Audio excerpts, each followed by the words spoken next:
Okay, what I'm about to share with you is the fastest, most reliable way to start a stable, sustainable friendship, to start a stable, right, a conscious, a successful, a nourishing romantic relationship, right? Whether for a business relationship, whether for a friendship, whether for a romantic relationship, if you want to have a partnership, right? If you want to take responsibility, take ownership for seeing that the interactions with this person nourish you to help you become the person you want to be, and that your interactions help them be the person that they want to be, right? Then this is the steps. Now, the funny thing about this, and it really is quite funny, is you will notice, if you look at your past, at your own life, if you look at your friends, that it's very common for people to hook up, to be attracted, the symmetry of the other person's nose, the face, whatever, some little, sense of attraction, right? Maybe you jump into bed together, maybe you start hanging out in some way. And, there's an initial attraction. And then you spend some time together and something feels off. So you guess what feels off and you try to fix that, but you guessed wrong. Not surprisingly, you're in the dark, right? And things get even worse and more weird, right? Something feels like, why aren't they calling back? What's going on there? I better leave them. Right when they needed a call to clarify things, I better give them some space, right? Or so we fumble around in the dark, and a relationship like this typically lasts a month, 2 months, 6 months, right? Before there's so much tangled confusion and it all falls apart, and then the ending feels bad. Like, they just texted me this, they didn't do that. Why didn't they do this? And we don't talk to them, of course. We talk to our friends. Why didn't they do this? Like, we ask our friends that because our friends don't know the answer. So we have to ask the people who don't know, right? We don't ask the person. Oh, gosh. So the curve looks something like this. There's an initial attraction, a little spark. We imagine, it's very fun, we imagine the perfect person, the wonderful thing that's going to happen. We get all excited because we're imagining wonderful things, right? But then the wonderful things don't happen. And then over the next month to year, right, the relationship gets slowly worse and more disappointing. And more confusing. And we spend lots of time discussing it with other people. We go to our therapist. I don't get, well, why didn't he do this? And the therapist makes up guesses, right? They have their guess and gives you a large bill, right? So this process might take 100 hours of time, right? And it goes nowhere. It's disappointing, it's painful, and the result at the end is, I'm just going to stay at home and watch TV. I don't want to be, it's a painful process, and we put up more guards then at the end of this so that the next person has to jump over this wall because we don't want to have that happen again. But we don't understand what we're doing to make it happen. And more importantly, we don't understand what we could be doing to do it differently, right? And so let's just say you spend $300 on therapy to try and understand, and the therapist has never met your partner, so they have no idea, right? People are very unique and much more interesting than we imagine. Let's just say you talk for 5 hours with your friends, trying to figure out what's going on. Let's just say you spend half your evenings wondering, what should I say about this? What should I do about this? It's basically an incredibly inefficient waste of time based on guesswork and based on projection, right? And this is called, being spontaneous. What's meant to be is meant to be. Now, this is a good chance to look at that idea. Now, if you're building a bridge from one piece of land to the other, and you ask a bridge builder, because a relationship is very much like building a bridge, you've got to create a stable way for energy to flow back and forth without having crashes all the time. Otherwise, nobody wants to have a relationship, right? So you ask a bridge builder, a contractor, how are you going to build this bridge? And they will tell you that they're going to hire a structural engineer. They're going to measure the rock, on this area of the bridge over here and see how deep they have to go in the pilings after a careful measurement. And they're going to measure the rock over here. Ooh, there's sand, right? The sand, we're going to have to go down 300 feet deep or the bridge is going to break, right? Because there's just sand here. It looks like rock on the top, but it's all this sand, right? And you have to do a test, right? And you explore that. And then you say, okay, we got to measure here. Okay, we got 300 meters. Now, how much steel do we have to have so that it won't collapse in the middle with 300 meters? Now, what about waves, right? There's water down there. How high is the highest wave in 100 years? Like, we don't want a tsunami washing the cars off the bridge, right? So what's the highest wave, right? That's similar to emotional amplitude, right? And this is kind of similar to the security, like how deep do you have to go in a given relationship before that person feels stable and secure rather than that they're always sinking, right? You need to know the territory that you're dealing with. And so you'll deal with a structural engineer, you'll deal with a soils engineer that tests the soil. Then you'll measure the weight of the most amount of cars, right, that would ever drive on this bridge, right? And you'll maybe give a limit, like 20-ton trucks and over have to go around. This bridge, this relationship cannot handle a load that heavy. It can't do it. It will break and the truck will fall in the water and that's the end of the relationship, right? That's a devastation. That's a traumatic reenactment. It can't take it. You can't give this intensity into the relationship when it's at this level of development, right? So a structural engineer will work these things out. And as a result, like if we look at the Golden Gate Bridge near where I live, that bridge has been standing there, carrying vehicles, building a relationship. That bridge builds a relationship between Marin County and the San Francisco Peninsula. And it's been doing that for 100 years. For 100 years, that bridge has been carrying millions and millions of tons back and forth successfully without breaking. Now, that's the kind of relationship we all want. We want a relationship that is successful, that's reliable, that's trustworthy. That's the relationship, the relay of energy we want with people, right? Now, imagine if you asked a bridge builder to design a bridge, for Marin County to San Francisco, and they went into their meditation, right? And they say, right, the picture I see in my mind, what I imagine, right, is this. And you say, well, have you measured the distance? No. Do you know what the soil? No. But this is my intuition, right? And if it's meant to be, right? So they run some bamboo over there because that's very sustainable. They run some bamboo, right? Right, and they spend lots of times, right, decorating the edges, right, to make it a beautiful bridge crossing. But it blew away in the next hurricane. And they say, well, if it was meant to be, it would have happened.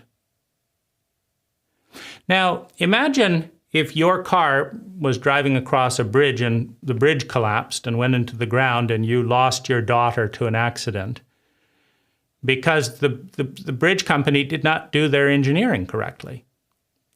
In the United States, you would sue the bridge company for not doing their due diligence. They didn't do their job properly. They were supposed to test the soils, test the span, and measure it, and warn you if it wasn't safe. But they didn't do that. And so, right, you are not going to, they're going to lose their license to build a bridge. They're going to lose their right to build bridges until they get their act together, right? Now imagine if we actually cared about each other enough to take the similar thing where we took a soil sample and said, gee, how deep would this have to be for this to work with you? Well, for you, it'd have to be like 300 meters deep of pilings. Okay, good to know. How much is that going to cost? Well, let's say we're going to do that in concrete. They're going to be 24-inch bore, right? How much is that going to cost to build 300-meter pilings, right? How much do I need to take you out to dinner and learn about this and learn about that and show these things before you have the stability to go to a deeper level with me, right? What do I have to listen to and pay attention to? For how many hours before you're stable, right? How does that work exactly? So that trust can be laid across between us.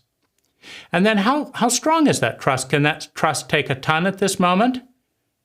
No, I don't want to loan you money right now. It's not strong enough for that. If you want a relationship where we can loan money back and forth, it needs this, it needs this, it needs this, right? We don't have that. Right? If you want the kind of relationship where I don't leave you because you've got a terminal illness, but I go deeper in with you, then it needs this, and it needs this, and it needs this.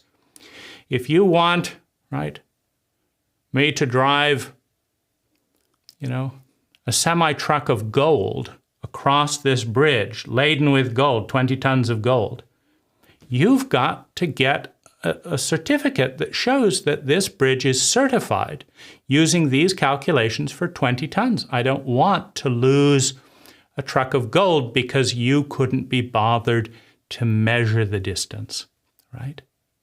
And so there's a deep level of chauvinism.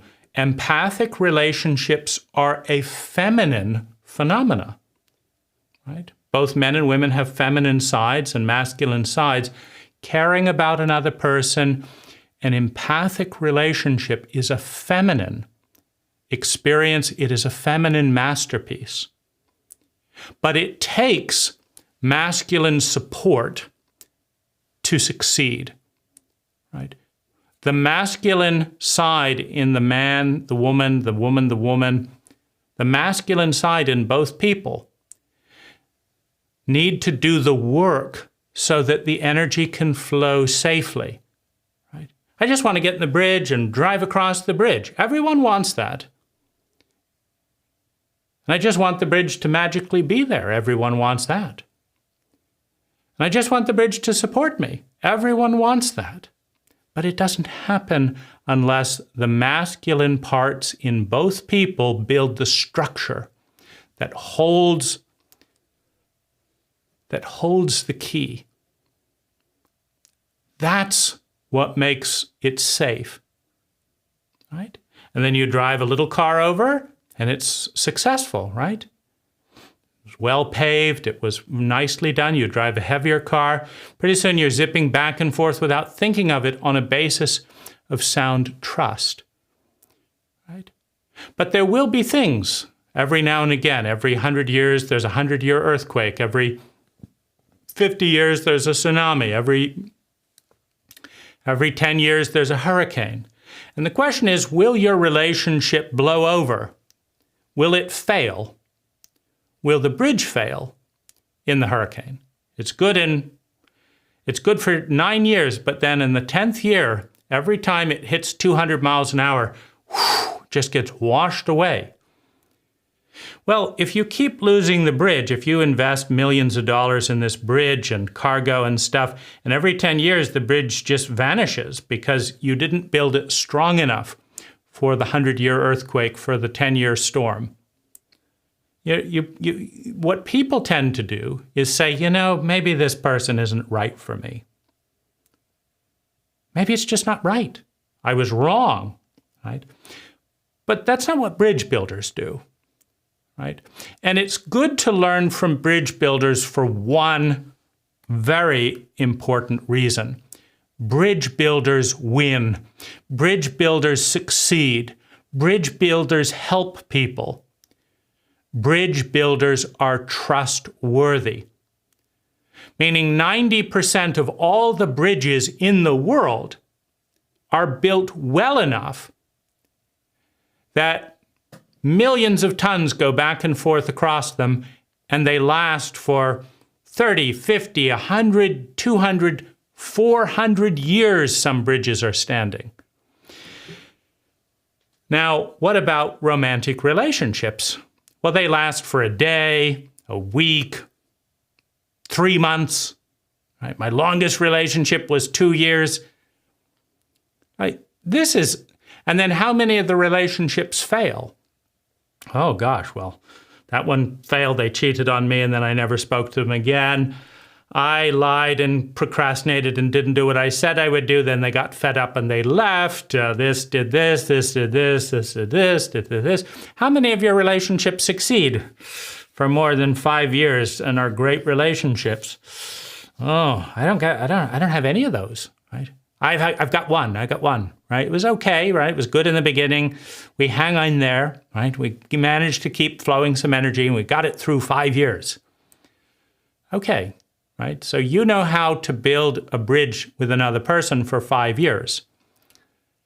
And a bridge builder knows how to do it for 500 years. And they know how to do it predictably, and they know the cost, right? It's easy to build a bridge that lasts a month, right?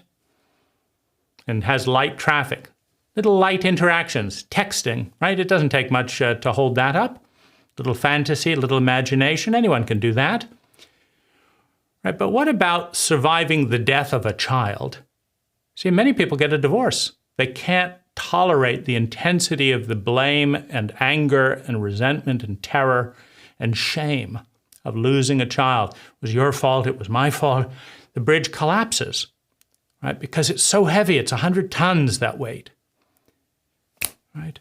But they didn't know that their bridge was a 90-ton bridge. And they didn't know that the death of a child was a 100-ton weight.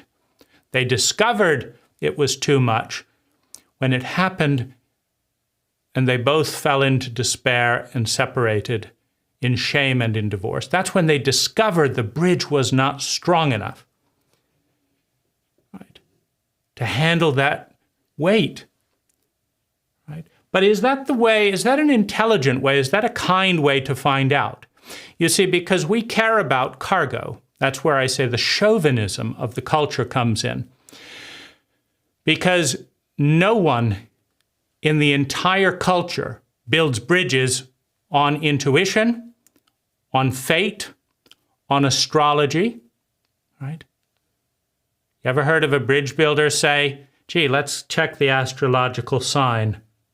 Well, they're lining up nicely. I think this bridge will do fine. I don't think we need any extra steel or any earthquake protection. We don't need an insurance. Why? It's all lined up with fate. Well, what happened? Why did the bridge collapse? Well, maybe Mercury was in retrograde. Maybe that's what happened, right? Well, that's not a solid way to build a strong bridge, right? And it's incredibly inefficient, right? We hold our deepest treasure, right? Our hearts, our presence, our belief in ourselves. We have our deepest treasure goes across that bridge with another person that we hold dear. And losing 20 tons of gold into the ocean because we didn't know how to build a bridge and they didn't know how to build a bridge is painful, is dumb, right? We have a dumb culture, right? So 90% of all romantic relationships are disappointing, end for reasons other than death, right? Involve trauma, surprise, shock, and betrayal, confusion, pain, anger, resentment, not getting what we wanted.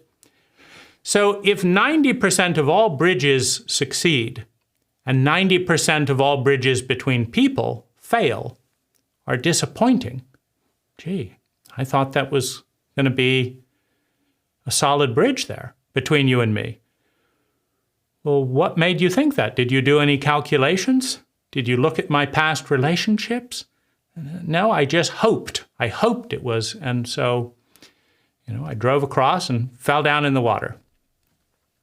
So it can seem, right? So what's the lesson from that? Learn from bridge builders. You always want to learn from the people who are succeeding.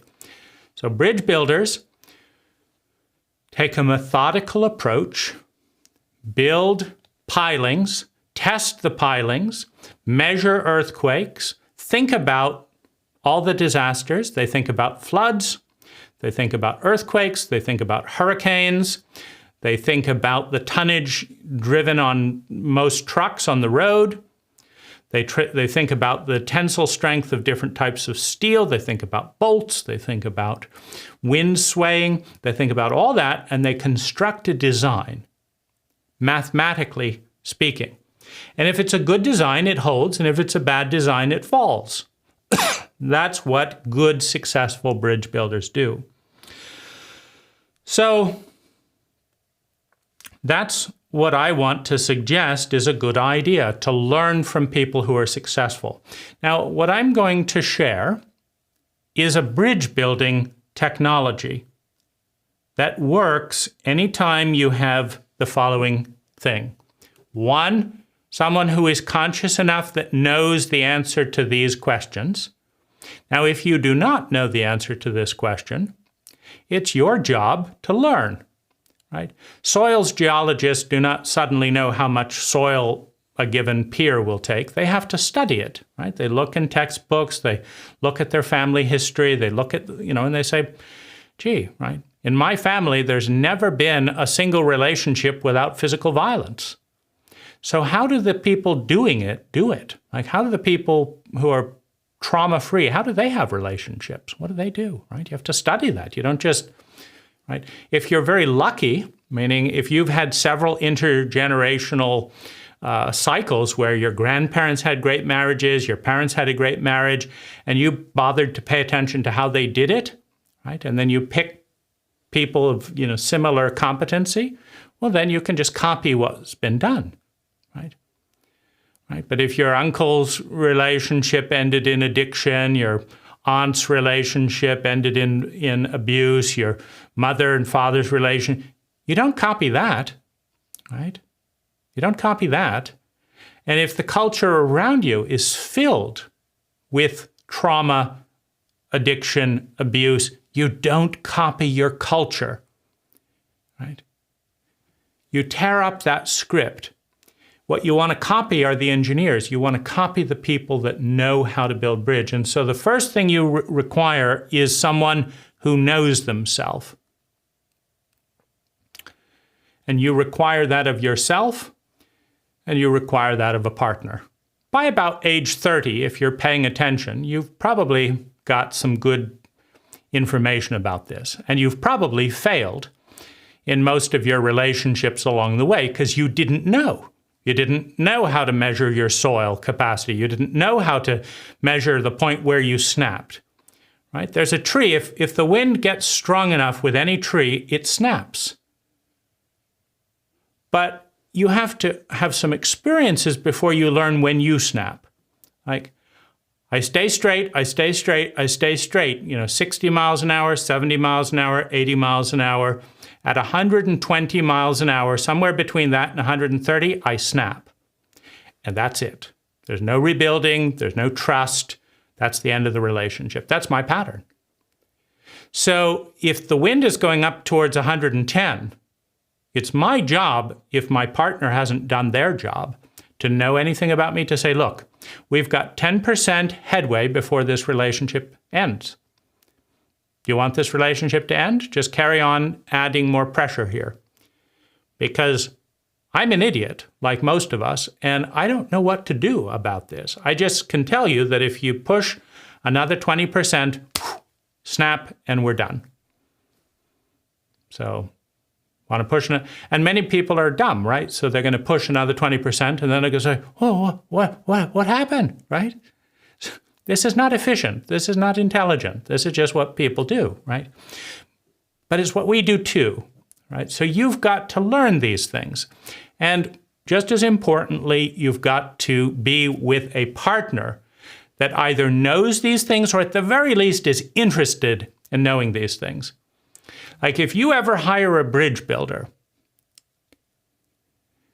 you need to bridge across 2 rocks, build across a stream on your land, whatever. If you ever hire a bridge builder, and you ask the bridge builder, what's the tensile strength of steel? And he says, oh, I don't know. What about this wood? Which wood is the strongest wood for this? I don't know. What kind of soil do we have around here? I don't know. Do you want to know? Are you going to look all this up? Nah. No. It looks about right. Looks about right. Let's give it a shot. How much is it going to cost? Oh, I'll do it for $100,000, right? We'll build a bridge for $100,000. And what if it collapses? Oh, well, I guess you just pay for another bridge. Now, what are you going to do? Are you going to hire that guy? Are you going to hire that woman who's a fool and who's happy being a fool? Right? That's what we're talking about. A fool who's happy to be a fool, right? So if you ask your partner, what would you like to experience in a relationship that would make you feel totally and completely loved? I don't know. What's a good deal? Like, what's a deal breaker? Like, what makes, like, you're not going to go into a relationship like that? What are your deal breakers? I'd have to think about that. So how long is it going to take you to think about that? And when are you going to think about it? I don't know. This is getting complicated, right? I want to be with a dumb person and consider it fate if something goes wrong. I don't want to figure this stuff out. I mean, get out of here, right?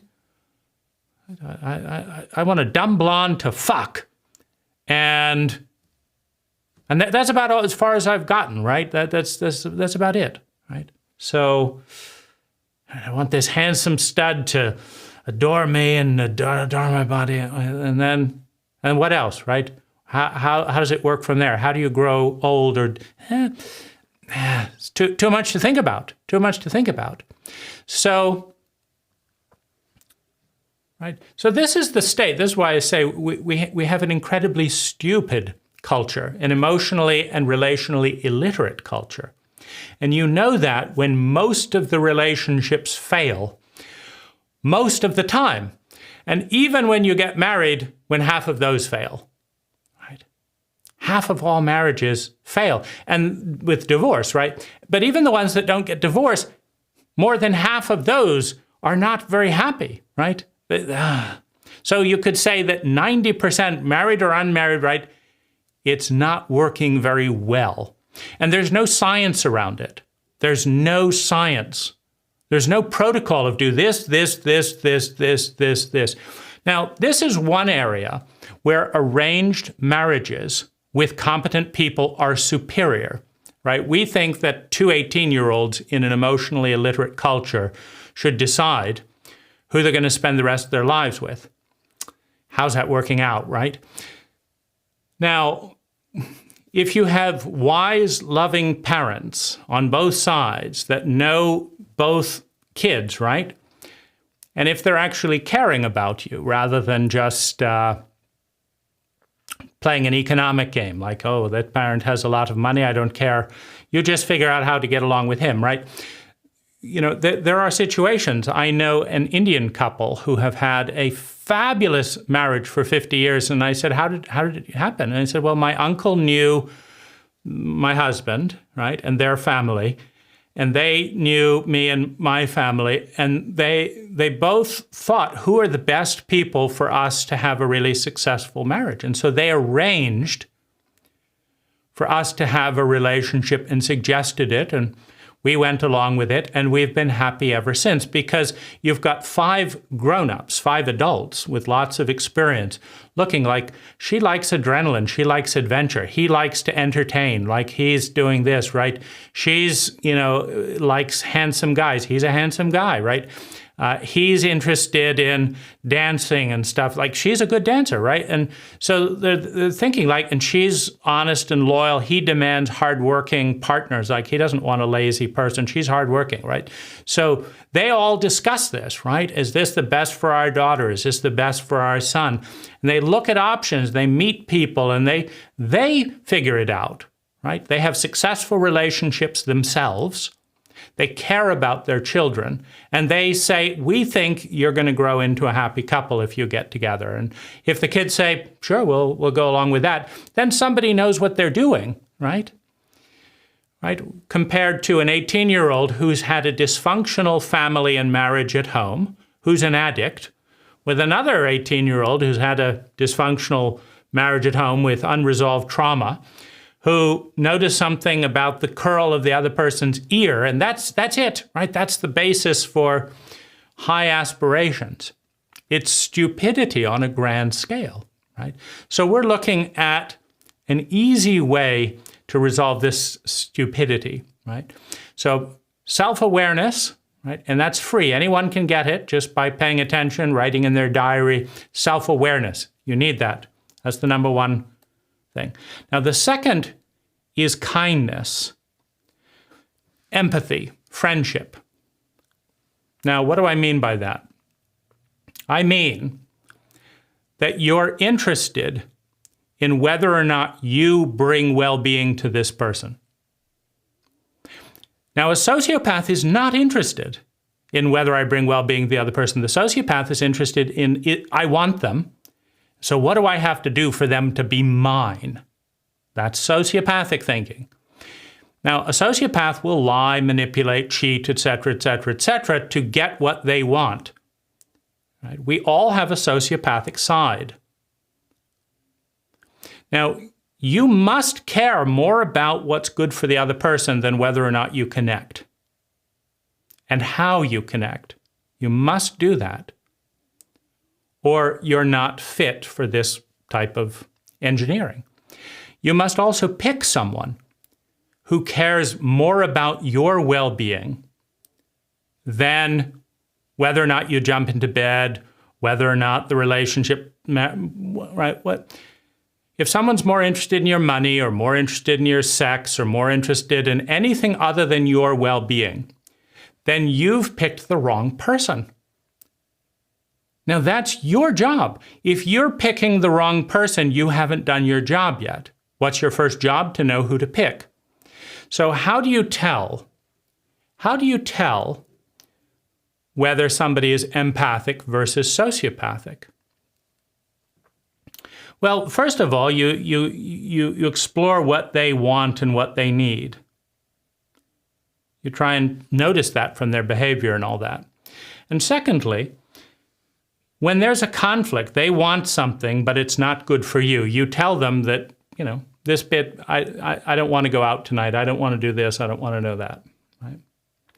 Now, they will, of course, be disappointed. They will, of course, maybe be hurt. They might be sad. They're really looking forward to spending time with you. But if they value your well-being more than they value their agenda, they will say, please only connect if you and when you want to. And if they see that you're not showing up in the relationship, they'll go find somebody else. Right? You're a fool if you think true love is being a martyr and waiting around for you being an idiot and unavailable for 10 years, right? You don't value yourself or them enough to be worthy of a relationship, right? So it's not that they're going to wait for 10 years. Okay, just go off to college, do this, do that, do all these things. I'll just sit around and wait for you. That's not what you want, right? But they will not push you to do something that isn't good for you, that isn't right for you, right? So that's how you pay attention, right? You want someone that's honest. Yes, I am very disappointed, and I want to support you in that. Like, I'd love to see you tonight, but you've got an important test tomorrow. I want you to put your test first because that test could make a difference in your long-term future, right? So pay attention to that. So those are the two criteria. Now, about 10% of the global population meet these criteria, right? So you may not be in that 10%, right? So then you can start learning to be in this 10%. About 10% of the global population is in this criteria. They know themselves well enough that they can answer truthfully, and they care enough about themselves and you to want, right? To want to have a good relationship and to be willing to put your happiness first if that means separating. Not if it means them sacrificing and giving up their dreams. That's not love. I really, really want to do this, but because you want that, I'm going to give up my whole dream. That's not love, right? That's going to lead to bitterness and resentment. Right? So it's not about putting someone else first and you second, and it's not about putting you second and them first, right? It's about looking sincerely at what is the win-win, what is the area that we both bring each other more happiness.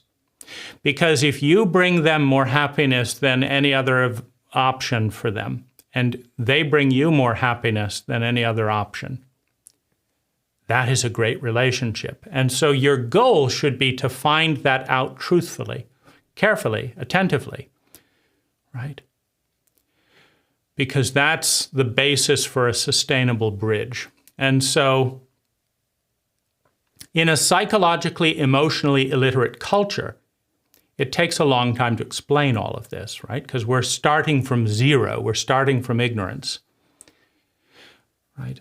But building this is 100 to 1,000 times more efficient than doing the typical undefined, projection-based, fantasy-based, imagination-based, intuition-based, without any data-based relationship. So let's talk about what types of things are needed on both sides to build a bridge. Right? There's a series of piers that need to be built, and there's a series of structures that need to be built between you. Right? This is called the container. Right? Right? So you need a container, but it needs to be based on data. Right? It needs to be based on data. So let's look at a data-based way of building a relationship, a container. It takes about 11 hours, right? And because you need to gather data on 11, well, let's say 10 things, right? 1, 2, 3, 4, 5, 6, 7, 8, 9, 10. And you need both of you to see that data. You need to have some sense of, how to work with the data. So it's going to take maybe 11 hours to do that. So the question is, what's the ritual? What is the simplest way to build a relay, a relationship? What's the easiest way? Right? First of all, you create an exploration container, right? I'd like to explore a relationship with you, right? And I'd like it to be I'd like to explore a significant relationship with you. And so I want to create a window of time, right? Certainly in the next month, maybe next day, maybe in the next 2 weeks, but sometime, no more than a month, I'd like to explore what is and is not a good fit for us. Where do we fit and where do we have conflict? And the goal is to see what can and cannot be built together. And so you want to create, right, an agreement to have these conversations that are going to take about 10 hours. So you could meet every Friday from noon to 2, or every Friday night from this to this. You could have phone calls, right, in which you talk about it. Or you could have a 1-hour phone call and a 3-hour outing every week during this container, right? So 4 hours. And if you're meeting in person or whatever, half the time could be kind of fun and casual and spontaneous, and half the time is mapping, right? It's like going out and doing a geological dig. You're mapping out the territory while getting to know each other in some lighter ways. So this is what you want to map out. Number one, what does a good friendship look like for you, and what does a bad friendship look like for you? What do you want in a good friend? And you want to spend 30 minutes each going into that in some depth. Now, if you are clueless, even 3 hours isn't going to be enough time. If you're really on target, you can communicate that in about 11 minutes, right? I want this, I don't like that, I'm trying to avoid this pattern, I really like this, how about you, right? It's very quick if you're aware. If you're clueless, it takes some time, and most people are clueless, so give an hour. And again, because they can't just say it all in one go, take turns. Like, I'd like this in a friend. I'd like this in a friend. That you take turns. I'd like this in a friend. I'd like this in a friend. I'd like this in a friend. And you can also respond and say, well, oh, that bit would be hard for me. Just so you know, you say you'd like someone who always is there for you, helps you in the hospital, picks you up at the airport. I don't like doing that. I've never done that before. So I would at least consider me, a shaky bet in that area. This area, I love that. I like playing sports, I like doing this, and I always do that. So I'm good here, right? So you're giving feedback, you're communicating what you want in the area of a friendship, right? Next, you're going to talk about deal breakers and things you don't like in your past relationships, in your present relationships. These are the things that I can't stand it when someone controls me and interrupts me. Gee, I always interrupt people. Just so you know, I tend to interrupt people. I get excited, I interrupt people, so that's going to be a hard point for us, right? So you map out this area, like these are the things I don't want in my relationships, and here's the area we're going to run into trouble, right? Because true love does not mean you suddenly become a different person just because you're attracted to someone. That wears off, right? You want to look at the patterns over time. The next thing you're going to look at is peak experiences, right? You're going to look at, like, what would be a really great peak experience? And so I have a video on that, right? What would be some fun things that I'd really like to do? Goals, aspirations, dreams. You're going to talk about that in a way where, again, if one person tends to dominate the conversation or one person tends to refuse to speak up, you have to take turns. I'm going to take a turn to say something, and it's your turn to say something. And if you can't say anything like, oh, I don't know what my dreams are, then talk about why you don't know what your dreams are and look at if you're willing to do that, right? Because one of the ways relationships become abusive is if one person knows what they want and the other person doesn't know what they want and refuses to speak up and know what they want, then one person is going to dominate the relationship. Now, the other person may get resentful after a time, but there's no choice but to dominate the relationship if someone refuses to take up space, and many people do, right? So you're also learning about each other, who's willing to assert, who's willing to hear, right? And who isn't willing to be seen and to assert, right? Because that's going to create problems, right? Another thing to talk about, right, is your biggest challenges in life at this time and where you need support or where you're stuck. It's like, I'm having trouble sleeping and I've tried this and this and I don't really know about it. I'm kind of working on this and it's an area I'm stuck, right? Everyone has problems, has challenges, and it's important to know what the biggest challenges are, right? And what you're doing about them, but also where you need support.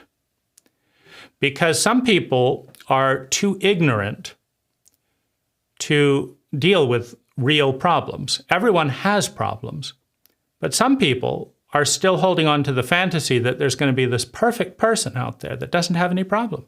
It's wonderful. And this is also a chance for them to bail. Usually they won't go into a system like this. They just want things to magically work, right? But this is kind of disclosures. In a business contract, you don't sell a business unless you say there's a tax liability here, a competitor has had an issue here. They're called disclosures. In a house, when you sell a house, you have to let the person know there's a drip in the sink here and I've never fixed it and there's rot over here, right? So you want to disclose, you want to talk about those issues. And you want to notice if the other person is interested, if you feel safer, or if you feel judged and attacked, right? Because this is very, very useful things. The reason I say this is the most intelligent, fastest way to form a relationship is we're only in hour 4, right? And by the 4th hour, right, you know what your sensitive friendships are, right? You know about creating peak experiences. You know some of your deal breakers. You know your problems, but you also know how the other person is responding to that. That's 4 hours of work. You know how fast that is? How easy that is? Compared to discovering it 3 years later. I've asked married couples some of these questions, and they're surprised by each other's answers after being married for 10 years. They don't know each other after 10 years. You know more about a possible partner, friend, in 4 hours than many married couples know in their entire lives, right? That's fast, that's efficient, right? This is smart, this is good engineering, right? So you also want to talk about logistics. Right? I'm available Thursday nights from 7 to 9. I'm available Christmas holidays, this and this time. These are the times that I'm available to relate. I'm not available here and here. Now this, in a busy schedule, where people put relationships secondary to work and other things, this can just blow out the relationship right here. It's like I'm just not available and I'm not going to make myself available. And so there's no time to grow this, right? A relationship takes quality time. It takes at least 4 hours a week to grow a meaningful, rich relationship, 4 hours a week. And it takes more when you're getting to know each other. You've got infrastructure in that. And it's better to create, rather than have lots of crappy relationships or lots of mysterious relationships where you have no idea what's going on. It's better to have a few, 1, 2, 3 really strong relationships, and then let the other ones come and go more casually, right? So you're talking about logistics. When are you available? Is that enough for me? Now, for someone with a love language of quality time, right? It's not going to be enough. And that, gets into this next topic, which is what are our love languages, right? And there's a wonderful book, The 5 Love Languages. But there are gifts, romantic gifts. There are acts of service, right? There are words of appreciation.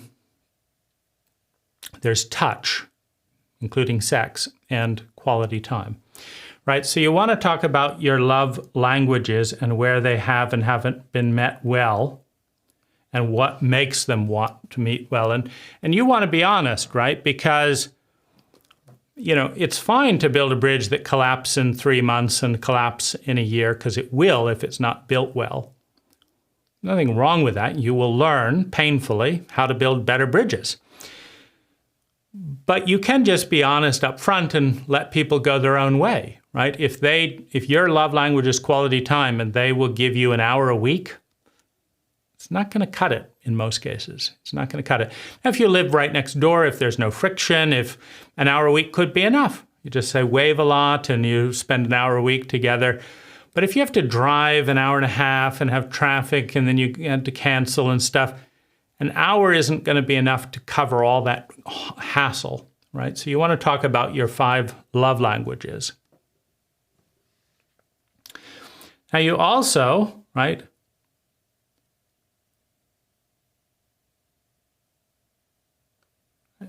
you also want to talk about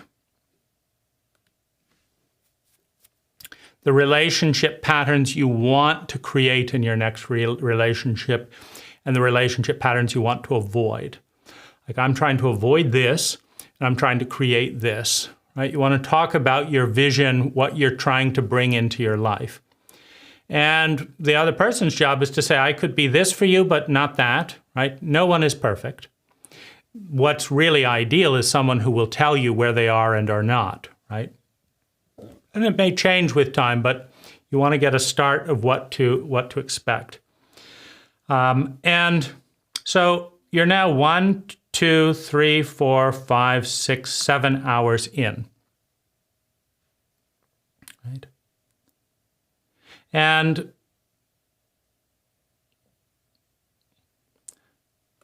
this is a good area to talk about activities, things you really enjoy doing that are kind of part of your life and identity. I like playing tennis on Thursday. I like doing this. I like doing that. These are things I've never done, but I'd like to consider doing, right? And you can add a few of these, topics yourself that matter to you. I think one good area to explore is traumatic history, and we'll go up here just because we're getting low on the screen, or we'll do another line here. Traumatic history. Like, these are the things that are really, really hard for me to deal with because of this and this and this in my world, right? You want to talk about traumatic history, right? When I don't hear from someone, I write something, I'm in a close relationship, and they say nothing for more than 24 hours, I start worrying. How about you, right? What are the things that come up for you? You want to talk about traumatic history, trigger points, things that are hard to deal with, things that you can't deal with very easily. Like, if someone does this and this thing, I just go cold, I can't move, I leave my body. You want to talk about traumatic history. Now, this is a point, right? You do it a little bit towards the end because you want to see if you're safe to do it with this person, right? Because it is okay as you're going through this process to say, thank you so much for saving both of us all this time. We didn't re-traumatize each other. We didn't get into bed and get disappointed. We didn't catch an STD. We didn't waste our time for 6 months. We didn't have 5 hours of bullshit conversations with our friends about you. We got to this point where it was really clear that this isn't something that we're going to go forward with. Right? That's great. That's a success. If you're at that by hour 7, and you've deleted that from your TV schedule, this is wonderful, right? So your traumatic history, you want to talk about your traumatic history, right? So a good conversation is about touch, about speed, right? After you talk about that, if you make it through that, you're doing very well, right? And this is very, very efficient. Talk about touch, sexuality. These are some of, this is my STD status. When was I last tested? I do or do not have these STDs, right? And this is kind of what I like. Like, I like to hold hands in public. I like to cuddle at night. I like to do 20 minutes of pillow talk before bed. This is kind of my ideal fantasy of a lover, right? We do this and do that, right? And depending on who I'm with, I like to have sex once a day, once a week, 3 times a week, whatever. That's generally been my habit. How about you, right? And you pay attention to where you flow and where you don't. I don't want anyone to touch me at night. I like to snuggle. Well, that's a friction point. That's 8 hours of your whole life. That's a third of your whole life. Right? That's 8 hours of your day.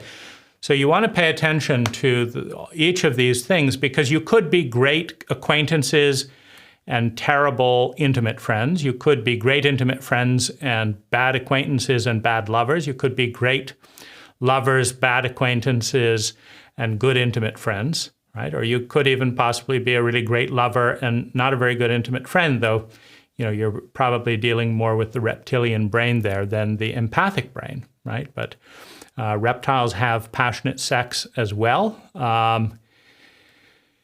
It's different than friendship, right? A friend is what's good for the other person's well-being, right? Reptiles are about fucking when the chemistry flows. And so you can explore, the sexual, your sexual preferences and status. I want to be monogamous. I want to be in an open relationship. I'm open to either one. I'm bisexual. I'm this, I'm that. So this is a time to get a sense of where you're likely to connect or not connect sexually. And it's also a time to talk about container, right? A sexual container. If I'm sexual with you, I want the following kind of agreements. Now, what does that mean? Like, I can tell a partner that if they want to be monogamous with me, I want 20 or more quality hours of time a week with them, right? So I know that that's the lower end of what satisfies me. If I spend 20 or more hours with a partner, I start to feel fulfilled. I start to feel connected in enough ways that I don't think about other people, and that's fine. Perfectly fine, right? It's quality versus variety. If that quality is there and intensity, then I'm up for a monogamous relationship. Now, if someone says, I don't really have any time more than maybe 11 hours a week, and I really need someone to be monogamous with me, I can say, well, if you want to increase it to a minimum of 20 and you feel good about that, I can give you monogamy, right? But if you want to just see me, 2 nights a week on this and this, right? And then the occasional weekend, I will be there for that. I will show up fully for you, but I will probably be seeing other people because that's not a full relationship, right? That's a part-time relationship. And I'm not going to be exclusive and wait around. If you don't want to grow together, if you don't want to mix our lives, that's fine. But if someone else has time for me when you don't, I'm not gonna block about that, and I'm not gonna lie to you. I have never cheated. I've never cheated. I've never lied to a partner. But you have to decide if this is important enough to be worth a monogamous connection to me, right? That's my cutoff, 20 hours minimum. And I like it if it's around 30 hours, right? We're doing all kinds of fun things together and organizing our life. That's a fun monogamous relationship, right? I've also spent time with up to 6 lovers, right? You like Monday and Wednesday, right? You like Tuesday, you like Saturday, you like sometimes Sunday. You like seeing each other once a month on a Saturday. Okay, right? That's a rich, growing relationship. And that's, and so you want to get a sense of what flows and what doesn't flow honestly. Because the last thing you want to do is come in under false pretenses. Like, I really don't want to make room for you, and I'm really not happy with you seeing other people, but I'll say okay, and then I'll resent you in 3 months, and then, well, that's the way that ends, right?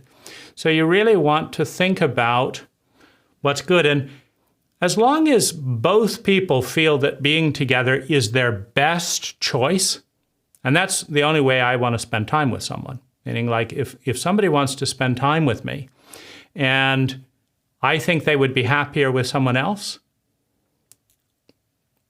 I say, you're thinking about this person, you're talking about this person, you're excited about this person. You're not excited about me. Go spend time with them. We can wrap this up and close this, or that can be your main focus at the time, but go do where your heart and mind is. Go spend your time where your heart and mind is. Right? And similarly,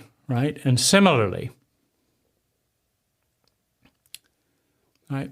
If my heart and mind is saying, I don't like this about you, I'm not enjoying this, you didn't do what you said, I'm waiting around, you're not available, I'm feeling frustrated, you said you'd make quality time for me, now you've got this, I'm starting to whine. I hate whining. But of course I'm going to whine if I feel like, gee, I can't spend time with people I like because I made a commitment to you. I'm supposed to be monogamous. That this person wants to spend time with me. That this person wants to spend time with me. And you have another excuse of why you've got to do this and this. So look, I'm not satisfied. So we're going to break the monogamous agreement. You're not keeping your side of the dynamic, right? So what do you want to do? Do you want to have an open relationship where you just call me when you've got time, if that actually, is real? Or shall we just end the relationship and we can be on pleasant terms together, but I want to be with people who want to be with me. And so that's what I'm going to do, right? And so this is, this leads to then the next question, right? Because if you have a contract to be with one person for eternity, and suddenly they don't do what they're supposed to do, like their job is to clean the dishes and sweep the floor, and your job is to cook the meal. You cook the meal and the dishes aren't done. And you say, hey, the dishes aren't done. And they say, oh, I'm so tired. And that goes on. And then your job is to pay this money, their job is to pay this money, and you haven't contributed rent. The more imbalanced the relationship gets, if someone starts failing to do what they agreed to do, it's going to create sadness, loneliness. Why am I the only one who cares? Why am I showing up? Resentment, anger, you're not doing your part.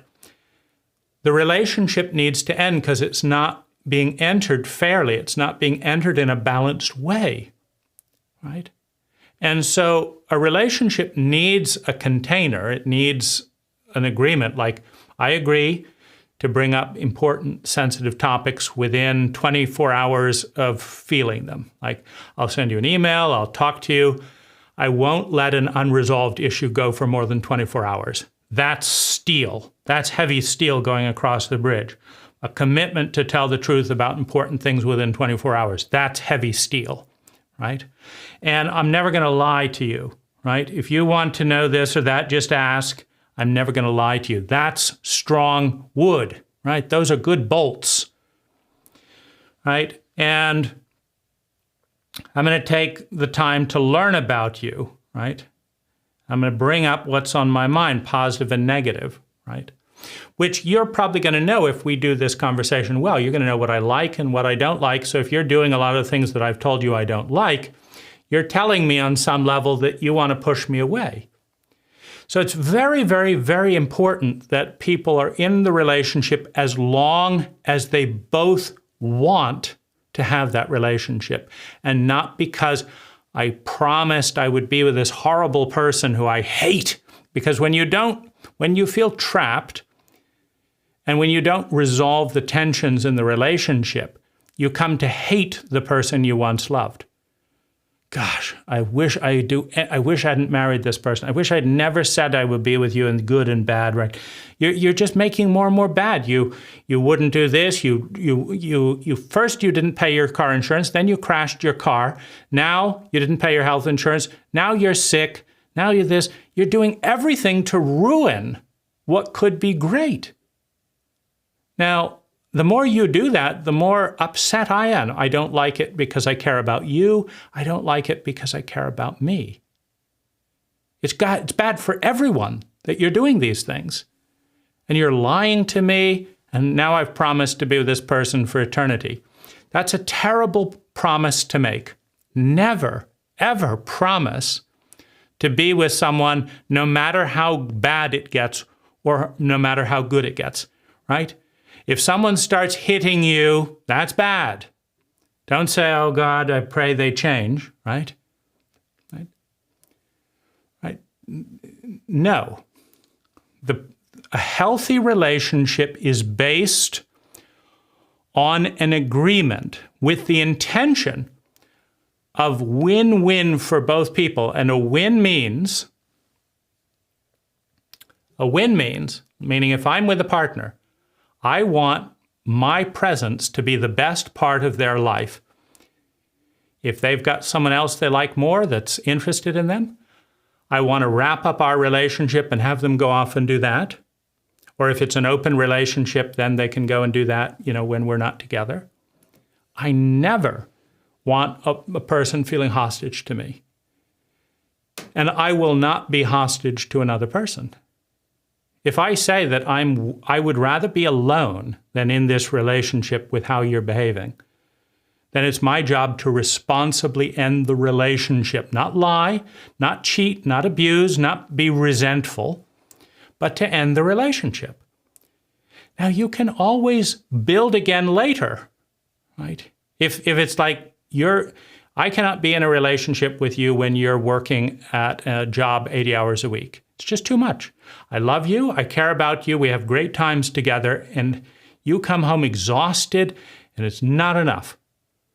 I can see you on a Friday night. If we can have an open relationship, whatever, but I cannot build with an exhausted person whose priorities are elsewhere. Right? So this leads into one of the more important conversations, which is, if I want to end this relationship at any point because it's not bringing me joy, well-being, fulfillment, because I believe that I would be healthier on my own than in this relationship, because I would believe I would be healthier with another person than this relationship, then how can I end this relationship well with you? How can I end this relationship? Now, do you want a text message? Do you want to be told in person? Do you want an email? Now, I'm not talking about, if you stole from me or put me at gunpoint or, to call the police, all bets are off, right? But I'm saying, if I've taken the time to get to know you and you've settled into your pattern, and I realize it's just not working for me, so we need to change it or we need to end it. How do you want me to do that kindly? Do you want me to do it on a weekend so that you're not stressed at work? Do you want to know immediately, but you might be in a business meeting and look down and see that I need to end the relationship, and then you may be all stressed out. Think about what would be kind. What would be a kind way? Because the reality is that 90% of all relationships end for reasons other than death. And I want to be as kind as I can. Because if you are real, if you love me, you do not want me to suffer to be in an inappropriate relationship with you. Now, if you're a narcissist, if you're full of greed, right, and control, and you don't care about other people, you will be furious at me for ruining your game, right? But if you actually care about me, first of all, you should be paying attention to all this stuff, and you will not be surprised. If you're doing your job, you will not be surprised. Like people say, he just left. No, you had to be so ignorant and believe so many lies and spend so little time together and not pay attention and not ask questions and not listen, that it was a surprise. It's not a surprise if you're watching. Like if I say my love language is touch and you notice you haven't touched me all week, and when I touch you, you roll away, pretty good sign that I'm going to end the relationship, right? That's my main love language. If I like you to bring up stuff and you've been building up resentments for months, pretty good chance I'm going to end the relationship, right? If I don't like being bossed around and you've been bossing me around and I've told you stop bossing me around, you know what's coming, right? You're doing this because you'd rather do those things than have me in your life. So if you're paying attention, you should know that I'm going to end the relationship before I tell you. But just in case you're clueless, right? Then, I'm going to be ending the relationship. Now let's do an honoring ritual. First of all, let's end it on a high note, right? Let's not just drag it down into shame and resentment and guilt and, oh gosh, I feel so ashamed and stupid. No. Let's end it on a good note, right? So let's talk about what we've learned, what we've grown. But let me ask you, how do you want me to end with you? And your job is to tell me how to end well with you. A good time, a good format, an honoring protocol, a supportive protocol. Like if we're living together, we give this much notice, we do this. you move into a hotel or I move into a hotel or this, right? You talk about that and you make sure you have the funds and the ability to do that, right? Because if you learn what I want in a relationship is I want to live together, and if we end, I want you to move out immediately into a hotel, then you have to say, well, do I have, $10,000 in a bank to pay for a hotel for a few months? Or wait a minute, I need my business, I can't just move it to a hotel. I have to do phone, so you talk about those things. And you go both ways. If you want to end a relationship with me, please do it in this way, this way, this way, and this way. Are you willing to agree to that? If we enter this relationship, are you willing to end in this way? Right? Now, as a general rule, I would say this. If somebody cannot face the possibility of ending the relationship before you have begun the relationship, before you've set up a container and agreed and decided to be sexual or whatever it is, if someone doesn't want to begin the relationship, right, discussing the possibility of an ending, I would say that there's a little bit too much irrationality and immaturity, because children never want to end a relationship, and that's a very common state to begin a relationship. Oh, my child wants to play with you, wants you, doesn't want anyone to ever leave me, right? That's a child, right? And that's great. But do you have an adult present in there that says, my last relationship ended, the one before that ended, the relationship before that ended as well. So that's 3 ended right there. So we're beginning now a 4th relationship, and I've got a 75% chance statistically, of this ending. Now, do I want it to be a good ending or a bad ending? Now, if you're kind, and this is why I say you have to be interested in the well-being of that. If you're kind, you want it to be a good ending for yourself and for the other person. You want them to learn from it. You want to learn from it. You want to heal as fast as possible from the breakup. You want them to heal as fast as possible. That's why you always want to be with someone who wants to be your friend more than your lover. Now, as soon as someone wants to be your lover, meaning they want to fuck you more than they want you to be happy and for your future to be good, that's when games come in, right? I don't care about your future. I want to fuck you, and so I'm going to say this. I'm going to lie. I'm going to cheat. I'm going to do this. I'm going to do that, right?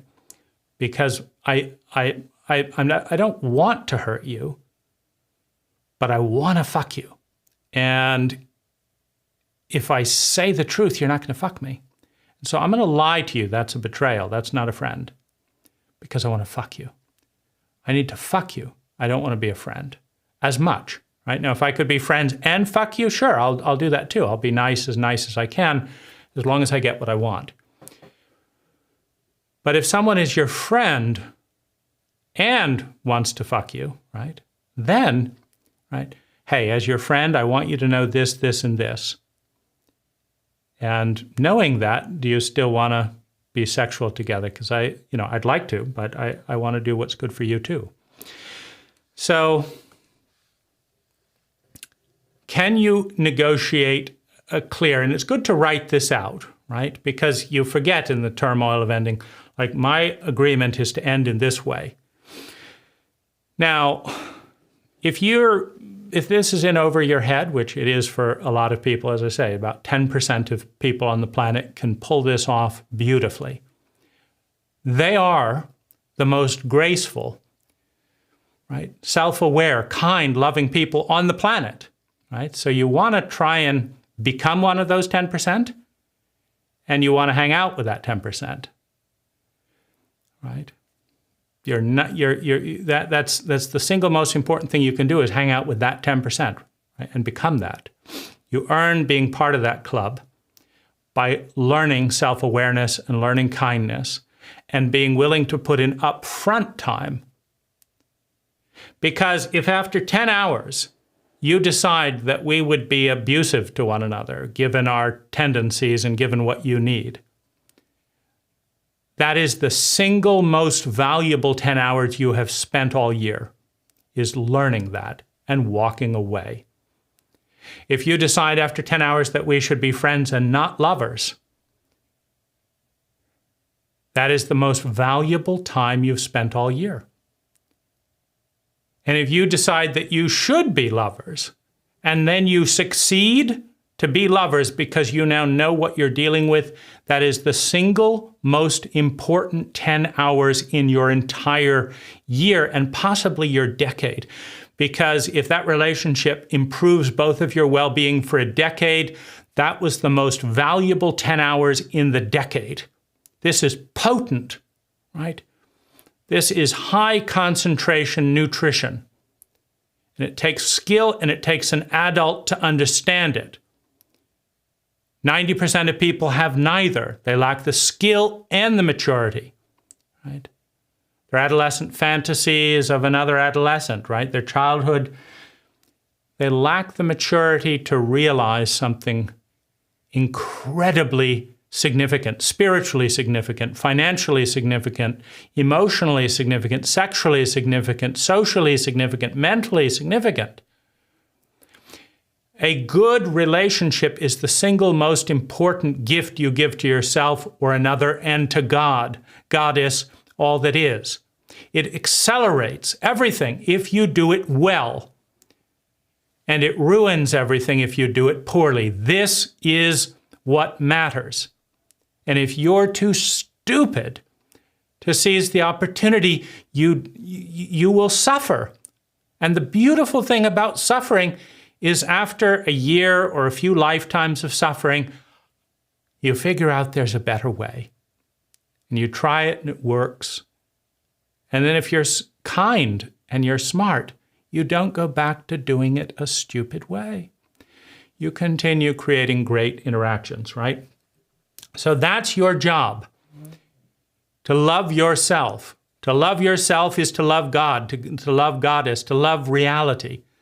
To love yourself is to love your partner, your friends. To love your friends is to love God, is to love yourself, right? There's nothing more potent than a profound, loving, sustainable relationship, right? It's a really big deal. So you talk about an ending agreement, you pay attention to that. I've had relationships that have ended for good reasons, that have honored the ending agreement, and then have begun again for good reasons. That a few years later when we're in different places. And when you end well, you begin well. When you end cleanly, I did what I said here, right? Here's your things back here. Here's what I said I would do here. I want to appreciate you for these gifts. These are the things that have hurt me and not worked, right? You can give those back as well, right? Now this will be our new agreement. We're going to take some space. We'll resettle into ourselves. And if in the future we can connect, okay, we can connect again at that time. So, right? So this is, right? This is a beautiful gift to begin with the end in mind. It doesn't mean you have to end. You can live until your last breath in that container in the relationship and keep growing and evolving. But it's there as a kind way to end should either person wish to. And then you just bypass all the hate, resentment, and jealousy and helplessness, right, that comes from being stuck in a relationship you don't want to be in, right? So when you have had these 10 hours of conversations, it's fine to have a kind of a summary relationship. Like, based on this, I think this would work well. What do you think? I don't think it would work well. I think this would, or it's not for me. Thank the other person for saving you months of headache and stupidity, number one. Thank the other person for taking the time to practice with you. Relationship is a discipline, is a practice, and these 10 hours of conversations are the best practice in your life. They give you self-awareness. They give you empathy for other people. They give you understanding. The person you may end up being in a relationship with may not be as articulate as the person you reject. But the person who you rejected said all the things so clearly, and now you know what your actual partner would have said if they could put it into words, right? You're always learning, and these are rich, rich hours of learning, right? It's not a failure, it's a success if you get through these 10 hours and decide to part on good terms. That is beautiful, and it's rich, it's magnificent, it's loving. If you decide to be friends and not lovers, that's not a failure, that's an honoring of a friendship. So, and as you get good at this, do this 10 times with 10 different people. One of them is probably someone you can build something with. But more importantly, the other 9 will give you practice, will give you confidence, will give you skills. Right? So your last time is to begin a container. Like, let's begin a container, right? Where this is our agreement around communication, right? And this is our agreement around sex. And this is our agreement around money. And this is our agreement around time, right? And this is our agreement, right, around building our relationship. We'll go to therapy if we see this and this and this. This is what we can expect together. This is what we want to do together, right?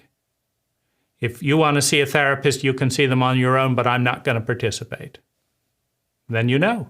Well, why wouldn't you participate? Well, I haven't found good results with therapy. Well, what would you do if we're not working out? Well, I'd rather do this, right? Form an awareness. Don't expect things to go easily. Don't expect things to not surprise you, because 99% of these things are invisible and ignorant in a relationally illiterate culture. You should not expect the average partner to have good role models, to know how to behave well. You should expect them to know how to copy the people around them. That's what people default to. And that's a statistically terrible move, right? So 11 hours, right? Now, after about 50 hours, right, of doing this, 5 people, you should start to have some fun interactions, right? That's nothing. That's 1 work week. A relationship is worth elevating to your highest priority. If you know what you're doing and you have the skill to pay off your bills in other ways, right? Relationship is worth elevating because it's such a fast and beautiful way to grow. Good luck. Good luck.